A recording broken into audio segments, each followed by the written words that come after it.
Salve, salve, sejam bem-vindos ao Resumão Antagonista. Ainda no sábado passado, manifestantes realizaram em 40 cidades atos contrários a Jair Bolsonaro, batizados de Ele Não. Em Salvador, a cantora ativista Daniela Mercury puxou o trio elétrico. Cadê os presos dessa cidade?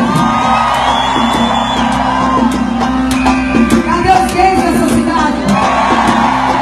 Cadê as mulheres dessa cidade? Cadê os homens dessa cidade? Que são contra a opressão, contra o racismo, pela democracia, pelo amor, pelo respeito.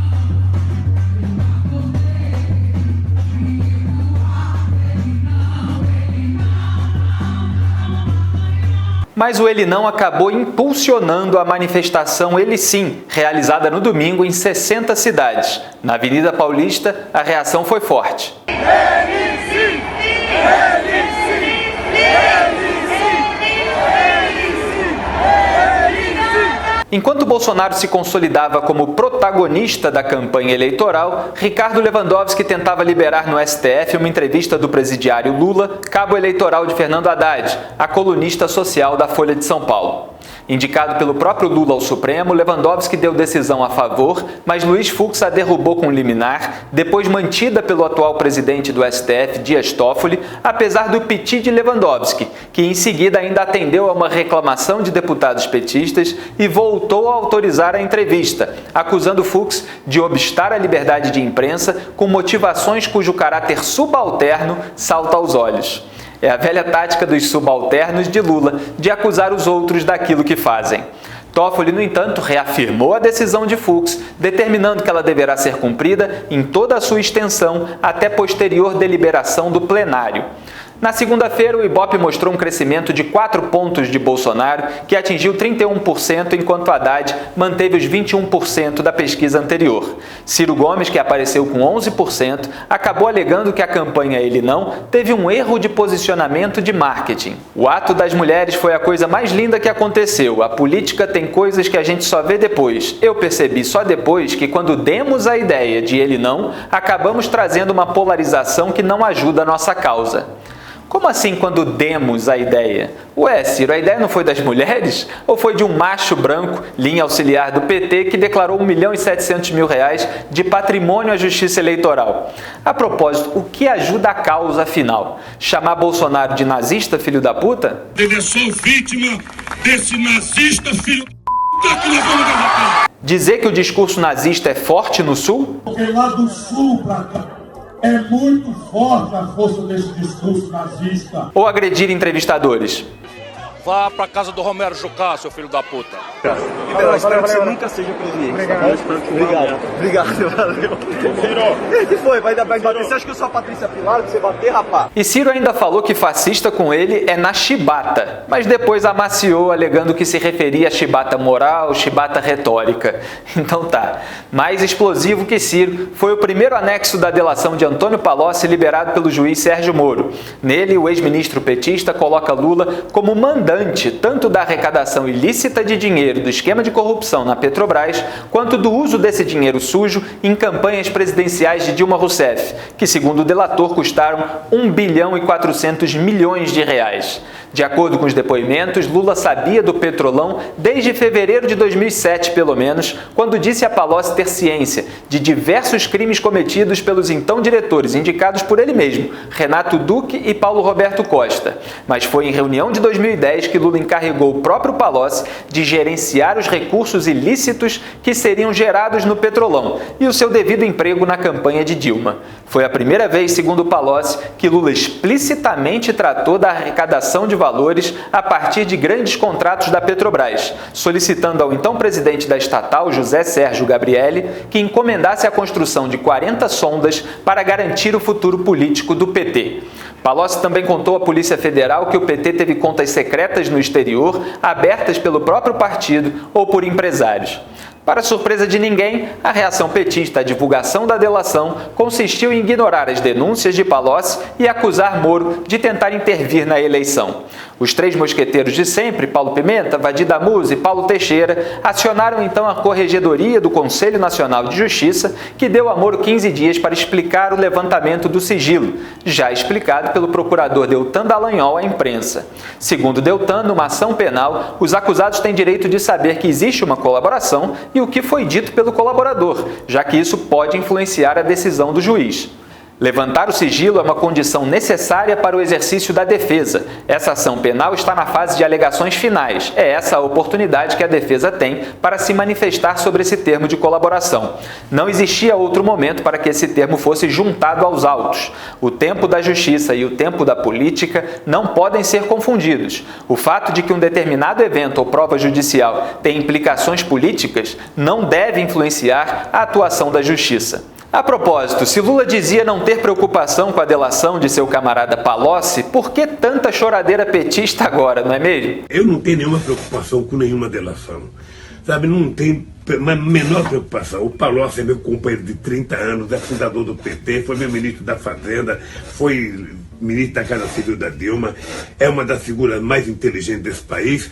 Se o Palocci acha que deve fazer delação e contar alguma coisa, olha, o Palocci é maior de idade. Eu tenho certeza absoluta, mas certeza absoluta que o Palocci não vai fazer delação. Se fizer delação, ele pode contar tudo que ele souber, tudo que ele souber. Eu tenho certeza que pode prejudicar muita gente, menos eu. Acerta outro, mané. Vê se me erra. Já o condenado José Dirceu, preso 3 vezes no Mensalão e no Petrolão, acusou o Ministério Público de ter se tornado uma polícia política. Defendeu a retirada de seu poder de investigação e de todos os poderes do STF. O próprio Supremo confirmou que aquelas conduções coercitivas não só eram ilegais, como tinham objetivo político de levar à delação, na verdade. As prisões preventivas sem base legal, eu fiquei preso 1 ano e 9 meses. Antecipação de pena, na verdade. E as delações sem prova. O Supremo, infelizmente, tragicamente eu diria, deu ao Ministério Público o poder de investigar. Quem acusa não pode investigar, quem investiga não pode acusar.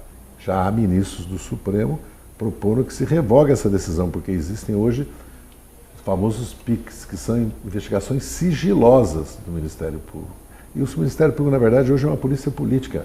As barbaridades propostas por Dirceu não são meras declarações de improviso. Elas ecoam no plano de governo de Lula para o seu pós-Haddad. É preciso instituir medidas para estimular a participação e o controle social em todos os poderes da União, Executivo, Legislativo, Judiciário e no Ministério Público, condição fundamental para o reequilíbrio de poder. Isso mesmo, o PT quer instituir o controle social em todos os poderes e no MP. Haddad só tentou amenizar a proposta de Assembleia Constituinte exclusiva, dizendo que o plano prevê criar condições para a formação dela ou, traduzindo, para que a Constituição seja reescrita de acordo com os interesses do partido. A convocação de uma Assembleia Constituinte. Há 2 parágrafos, então, só explicando essa proposta. Eu queria saber qual seria o escopo dessa proposta e se seria convocado logo no primeiro ano de governo, caso seja eleito. Já foi mediado quando o PCdoB passou a integrar a chapa, houve uma alteração no texto para criar as condições da convocação de uma Assembleia exclusiva. Mas é criar as condições. Mas mudou. E seria para quê? Para redigir uma nova Constituição. Uma Constituinte exclusiva. Já Bolsonaro criou condições de governabilidade com as declarações de apoio da Frente Parlamentar Agropecuária, que reúne 261 parlamentares, e da bancada evangélica, que reúne 203, embora muitos em comum com a FPA, sem falar no apoio das associações comerciais e empresariais do Brasil e de candidatos a governos estaduais, como Paulo Scaff em São Paulo. Mas Bolsonaro não criou condições de participar do debate da Globo. Seu médico cirurgião Antônio Macedo vetou. Avaliamos os exames laboratoriais dele que estão caminhando bem, mas depois da nossa avaliação clínica, nós contraindicamos participação em debates ou em qualquer atividade que pudesse cansá-lo ou brincar falar por mais de 10 minutos. Resultado, a TV Record do bispo Edir Macedo, que já havia declarado apoio a Bolsonaro, exibiu entrevista pré-gravada com o candidato em condições mais confortáveis para sua saúde no horário do debate da Globo. Foi recomendado não falar mais 15 minutos, tanto é que quando chegar para a gente vai parar, dar uma descansada meia hora e voltar novamente a conversar. Me sinto bem, gratificado, feliz por ser uma opção de verdade contra tudo que vem acontecendo no Brasil nos últimos anos, em especial no combate à corrupção. E você pode ver, tudo é conduzido de dentro da cadeia pelo senhor Lula, que indica aí um fantoche seu chamado Haddad. Dizem que eu ataco negros. Onde você tem um vídeo meu, um áudio atacando negros? O meu sogro é o Paulo Negão. A minha filha tem sangue negro em suas veias. Eu iria fazer essa pergunta também para o candidato Bolsonaro, que mais uma vez amarelou, deu uma entrevista na Record e não está aqui debatendo conosco. E a pergunta é... Agora, a corrupção está colado no PT. Não tem como querer desvincular o que acontece na corrupção do PT. Nós devemos evitar que esse estado de coisa continue no Brasil. O PT não deu certo, é um partido que traiu os trabalhadores. O PSDB... Na sexta-feira, Bolsonaro escreveu no Twitter: "Não merecemos ser governados de dentro da cadeia ou por seus alinhados políticos. De norte a sul, a população exige mudanças urgentes." Bolsonaro apareceu então com 35% na pesquisa do Instituto Paraná encomendada pela revista Cruzoé contra 22% de Haddad. Os números do líder e do segundo colocado são os mesmos da pesquisa Datafolha divulgada na véspera, e Bolsonaro ainda atingiu 40,9% dos votos válidos. Enquanto o Datafolha projetou Bolsonaro apenas um ponto à frente de Haddad no segundo turno, 44-43, a pesquisa Cruzoé apontou uma vantagem de 9 pontos a favor de Bolsonaro, que tem 47,1 contra 38,1 de Haddad. O maior pavor do PT é a eventual derrota em primeiro turno, dada a possibilidade de o candidato do PSL arrebanhar os votos úteis do eleitorado antipetista de outros candidatos, além dos votos envergonhados, não captados pelas pesquisas. Que a onda Bolsonaro vem crescendo na reta final, não resta dúvida, resta saber o quanto nas urnas. Esse é o resumão antagonista com o melhor da semana para vocês, leitores. Um grande abraço e até a próxima.